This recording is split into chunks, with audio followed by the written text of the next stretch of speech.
I have Les Bains Guerbois Residence des Artistes 2013. This brand, a lot of them have numbers and some of them don't have numbers. A little confusing. Reminds me of Historia de Perfumes.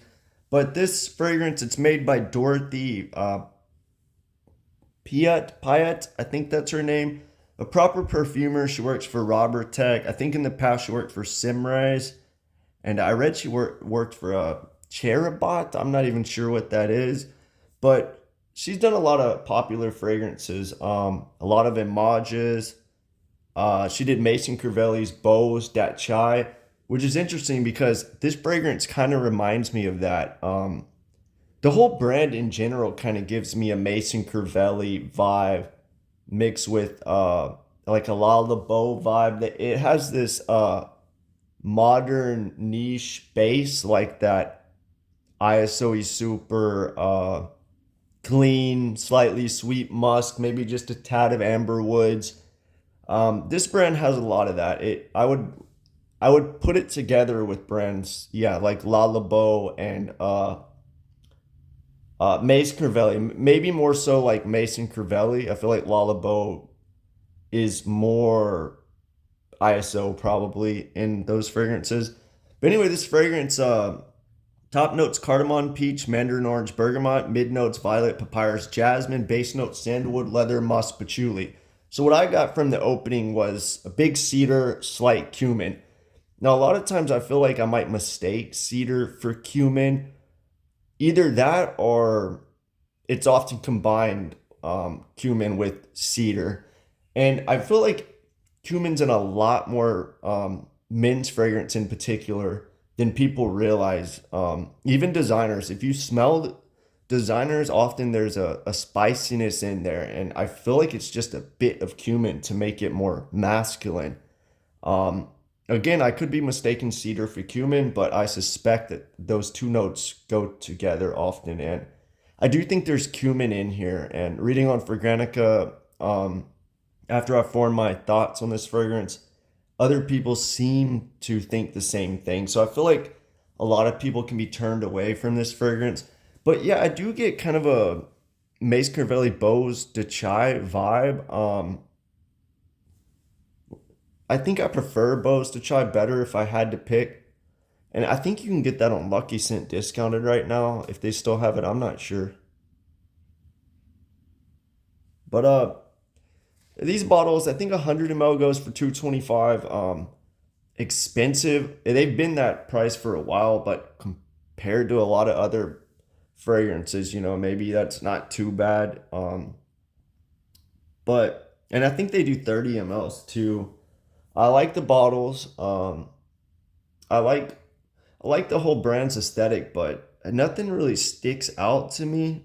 Um, it's kind of like Mace Crivelli. I mean, at least Mace Crivelli has a couple I like, or I think I prefer Lalabo, but I hate their aesthetic. Or not hate, I just dislike it. But yeah, this fragrance, they put sandalwood, leather. I don't think there's sandalwood in here.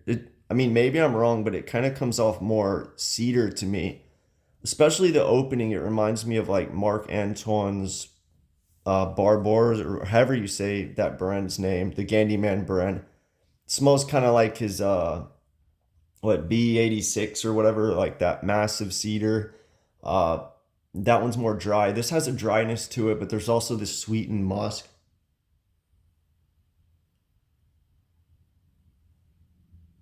It has this fruitiness to it. It has a peachiness.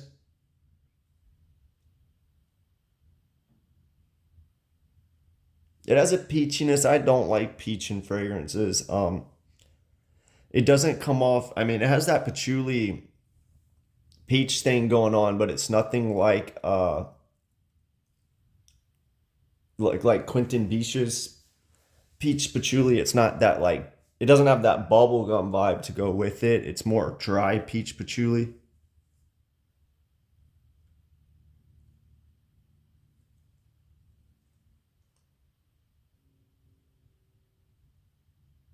Yeah, I'm basically getting like a cedar, little bit of cumin. The cumin dissipates after an hour or so. Slight like fruitiness. It's not that pronounced, but there is some peach hiding in there with this like sweet musky aroma chemical.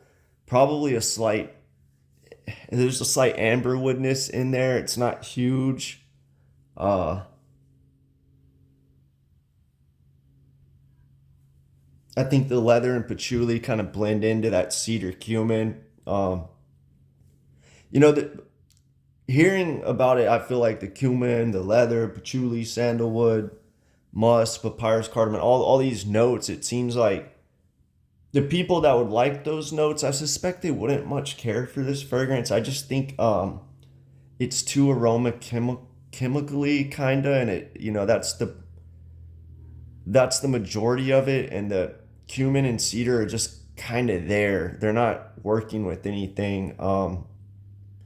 I don't know. It's not for me. Like it's not horrible, but no, I'd probably buy a bunch of designers before this. Um,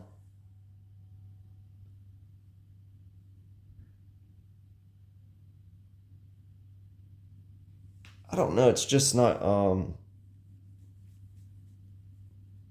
It's not that pleasant to me. The cumin, cedar, they're not my favorite notes, and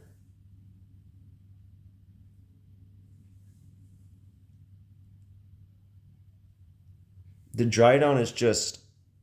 It's not really challenging or anything, but it's just not pleasant either. It's just kind of dry and sweet musk at the same time, and it's like I've smelled that before. Overall, probably one of my not so favorites from this brand. It's not horrible. I think some people like it. I just think there's more interesting fragrances out there. Better, it's basically your niche musky dryness with a slight amberwood and ISOE super, and then you got a little bit of or a lot of cedar and some cumin in there too, and that's really all there is to it. There's nothing to discover. But yeah, let me know what you think if you smelled this fragrance.